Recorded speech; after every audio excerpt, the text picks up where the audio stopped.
नक्कीच आपण काल बघितलं असेल संघर्ष होता. माननीय जरांगे पाटील यांनी पत्रकार परिषद घेतली आणि माझा कट हे परळीतूनच रचला गेलाय आणि या ठिकाणी आमदार धनंजय मुंडेचं नाव त्यांनी घेतलं.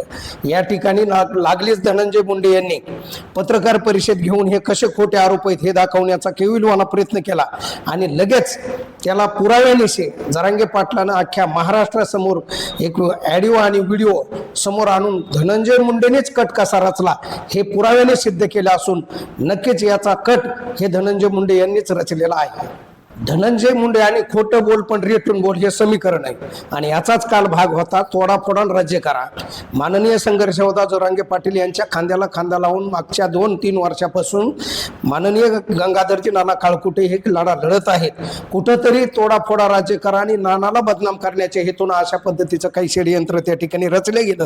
पण आज स्वतः गंगाधर नानांनी पुराव्यानिशी सिद्ध केलं की धनंजय मुंडेची माझी मागच्या काही वर्षामध्ये भेटच नाही आणि हे आरोप 100% पूर्ण खोटे आहेत. ज्याप्रमाणे जरांगे पाटील नक्कीच जरांगे पाटील अशा पद्धतीचा खोटा आरोप किंवा चुकीचा अशा पद्धतीचं बोलून प्रसिद्धी घेणाऱ्या मधले नक्कीच नाहीत.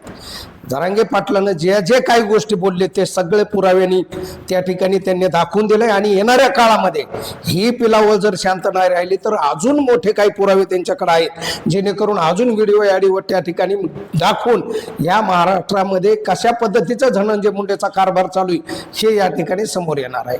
नक्कीच त्या ठिकाणी गाडी देण्याचं त्या ठिकाणी त्या लोकांना आमिष असून किंवा गाडी ताफ्यामध्ये घालायची गाडीवर गाडी घालायची किंवा जेवणामध्ये विष द्यायचं किंवा अनेक प्रकारचं पण कट हे रचला की जरांगे पाटलाला पूर्णपणे संपून टाकायचं या पद्धतीचा कट नक्कीच रचला आणि त्यामध्ये 100% पुरावे आहेत तथ्य आहे.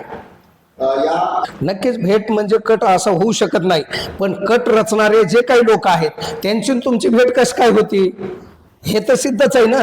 याचा अर्थ काल धनंजय मुंडेनं जे बोलता बोलता त्यांनी पुष्टी दिली की काही लोकांची भेट झाली आणि कट नक्कीच रचलेला आहे त्यामध्ये सिद्ध होत आहे.